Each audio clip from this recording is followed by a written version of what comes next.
Oke teman-teman, nah ini project lagi. Ini adalah blok crankcase direct intake. Ini buat large frame, buat dipakai daily ya, bukan buat dipakai race. Ini kebetulan udah di set semua, kerkasnya custom dari Ninja. Kita mau jelasin aja partnya apa aja yang di dalam mesin ini. Terus gigi rasionya, gigi 1 sama 2-nya original. Gigi 3-4-nya ini udah diganti pakai yang lebih ringan. Jadi biar close ukurannya di 40-37. Kalau untuk gigi Borobudurnya ini masih original. Gigi primer sekundernya original Excel juga 6821. Untuk bearing-bearing kita pakai dari yang berbahan teflon ya. Sebelah sini ini masih pakai NTN. Ini NTN, tapi nanti bakal ada dari FRP. Ini NTN. Ini udah rekomendasi buat balap juga udah oke, buat harian apalagi ya. Ini kerkasnya yang pure circle, terus yang high kompresi. Jadi udah dibandu lagi di sininya. Membrannya pakai pipos, jadi nanti aja lihat terus videonya. Ini bagian sebelah kanan pakai C4 teflon juga. Yaudah kita rakit ya mesinnya. Nah bloknya kita pakai Malossi. Ini Malossi MHR. Ini Malossi MHR, cc-nya 177 ya, diameter pistonnya 63. Nah, ini bagian kubahheadnya, ini businya di tengah, tapi di sini ke atas. Bagus MHR, udah kualitasnya udah terbaik lah ya. Single ring buat dipakai harian aman gak sih? Ya aman-aman aja. Yang penting kalau sampingnya bagus ya. Kalau sampingnya yang rekomendasi dari kami di sini. Pistonnya ringan, enteng banget nih. MHR. Terus ada boring. Ini boringnya. Ini boringnya udah kita porting ya. Kita bukain lagi portnya. Tuh. Ini sebelumnya dia kesini nih. Nih ngumpet ini. Ini ketutup. Nah ini udah kita buka. Oh jadi dibuka ya. Biar lebih bagus dibuka. Menurut kami. Tapi ada yang kecil, ada yang pengen gede ya. Kalau kita di sini pengennya gede aja deh. Kalau untuk lubang transfer. Kalau lubang exhaust kita nggak jarang digede-gedein tuh, cuma dialusin doang. Tapi kalau mau request durasinya ditinggin juga boleh, bisa nih. Exhaustnya seperti ini ya, MHR double exhaust. Apa ya bilangnya? Ya gini lah tuh, ada sekatan tengah. Jadi ringnya aman, walaupun single ring dia aman. Tuh, udah dibuka-bukain. Ini bakal kenceng, harusnya kenceng ya. Nih kita lihat perbandingannya ada nggak sih? Ini packingnya yang udah dipotong. Nah ini ada yang masih belum nih kalau nggak salah. Nah jadi originalnya tuh seperti ini nih tuh bentuknya. Nih kita ini ya. Nah ini udah diporting, udah digedein. Nah ini originalnya seperti ini nih. Original Malossi-nya.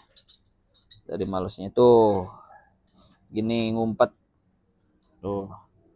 Padahal di sininya dalamnya, jadi dia tuh ada inian, tapi dalamnya dalam gitu. Jadi dalamnya tuh nggak dirorek lagi, cuman luarnya doang, bagian ininya doang nih dipotong. Nggak tahu castingannya, nggak tahu apa nih. Nah, jadi di sini tuh ada gini, ada garis ke sini. Nah ternyata pas kita pegang dalamnya lah, kok dalamnya ini apa namanya kosong gitu. Jadi mending ya udah dibukain aja. Ini udah pasti jos. Membrannya ini kita pakai P-Force. Oke lanjut, ini kita udah pengecekan durasi ya Ji. Tadi udah pengecekan durasi seperti biasa lah ya. Videonya udah ada di YouTube kita juga. Nah ini hasilnya durasi originalnya dari si Malossi MHR. Exhaustnya di 108,10 derajat. Terus transfernya di 124,1. Ada manual booknya nggak Ji? Coba dicek Ji, sesuai nggak sama originalnya. Tapi ini struknya kita pakai 58, jadi otomatis bakal ada perbedaan sedikit mungkin ya. Makanya ini juga TMA-nya agak ke depan, tuh, agak nongol ya TMA-nya. Tapi nggak apa-apa, nanti squeeze clearance kita cek. Kalau masalah untuk squeeze clearance kan bisa dibubut di sini, nutnya bisa didalemin lagi. Gitu guys. Jadi hasilnya seperti apa? Tonton terus videonya. Oke ini udah di apa Ji? Udah diputerin ya. Oh di masih ada nih. Nah ini squeeze clearance-nya udah dicek. Coba kita cek ya squeeze clearnya berapa. Kita buka dulu. Ini kalau di bukunya sih 0,7 squeeze clearnya, squeeze-nya ya. Nih, squeeze di sini. Ini maksudnya squeeze tuh squeeze clearance kali ya. Soalnya kalau lebar squeeze-nya di angka 7 tadi. Ini 0,7. Kayaknya squeeze clearance deh. Ini kita cek ya squeeze clearance-nya. Ini nanti magnetnya pakai yang Taiwan, racing Taiwan ya. Nggak pakai original. Ini juga rekomendasi dari sini untuk apa nih? Ini banyak sih bahasanya bahasa Itali nih. Kompresi rasionya di angka 1:11,25. Ini yang ini nih bloknya. Ini squeeze clearnya kita cek berapa? 0,48. Coba satunya lagi. Biasanya suka beda biasanya. 0,5. Berarti terlalu deket ini karena headnya nongol. Tadi kan nongol tuh. Nongol. Nah, ini nutnya di 0,7 nya Ji. 0,7. Squeeze clearnya tadi anggap aja 0,5. Nah karena ini terlalu dekat nih buat di daily, kita mau kasih di 1 mili lah. Berarti nutnya ini didalemin lagi nih. Jadi ini tinggal dibubut headnya. Nih nut ininya didalemin lagi, dibikin ininya nggak boleh dibubut ya bloknya. Bagian sini nggak dibubut, jadi nutnya aja kita bubut. Misalkan dikasih 1,5 nutnya.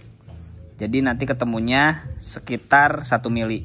Karena squeeze clearance-nya antara derajat ini sama piston itu di 0,5. Jadi ini kalau dikasih nut 1,5 berarti squeeze clearance-nya bakal 1 mili. Gitu. Yang penting derajatnya nih sesuai sama lagi derajat ininya nih.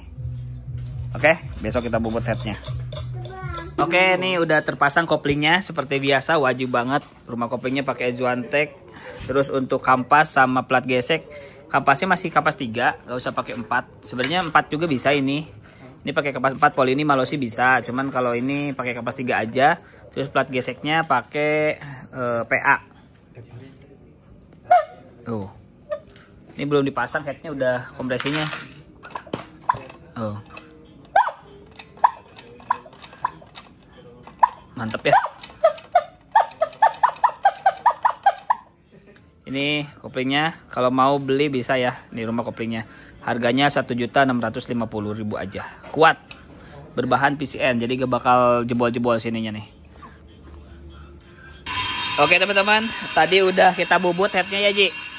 Udah, terus kita dapat squeeze clearnya atau gap squeeze-nya berapa? 1,2 mili. Nah ini sekarang bagian pemburetan, kita cek rasio kompresi ya. Oke. Jadi tadi tuh si nut headnya kita bubut lagi, dibikin 1,5 ya Ji. Kalau 1,5, terus tadi pas kita cek squeeze clearance-nya di 1,2 hasilnya. Gitu nih sekarang pemburetan. Isi buretnya berapa, tapi perkiraan aku biasanya di angka 8. Biasanya, tapi kita cek ya.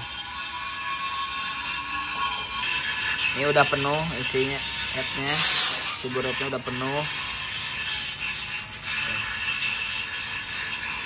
Isinya udah ini isi buret.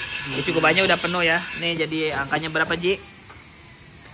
17,7 567 17,7 isinya 17,7 belum dipotong busi. Oke, potong busi 1 mili berarti jadi 16,7. Kita cek rasio kompresinya. Oke, tadi udah diukur rasio kompresinya. Ini exhaustnya tingginya di 33. Kalau yang sebelumnya tadi kan pakai yang full stroke itu pakai 58, jadi 3,14 kali 63 diameter piston kali 63 kali stroke 58, terus ditambah isi buret dibagi isi buret itu hasilnya di angka 11,7 yang tadi. Nah kalau yang setengah stroke-nya dari sini dari exhaust ini jatuhnya jadi rasio kompresinya 7:1, 7,1 banding 1. Ini 7,1 Ji. Rasio kompresinya 7,1, jadi cukup lah untuk harian. Kenapa kok gak kayak biasanya? Kayak biasanya dia akan 8. Kalau aku prediksi dia akan 8 tadi. Ini karena kubahnya dia nih, kubahnya dia dalam nih. Malosi dia dalam kubahnya. Jadi untuk daily ini cocok lah, cukup. Nah tadi dibubut ininya nih, nutnya didalemin, gitu. Oke, kita nyalakan. Oke teman-teman, ini udah terpasang semua. Karbu pakai 28 aja. Nah ini pengapiannya pakai yang Taiwan. Ini cukup banget lah untuk daily itu, udah cukup. Terus nanti knalpotnya kita mau pakai buang kanan, tapi untuk kita tes pakai buang kiri dulu. Ini tabung induksinya pakai Nopadas. Bentar lagi kita nyalain motornya. Oke, kita mulai nyalakan. Sok, selah.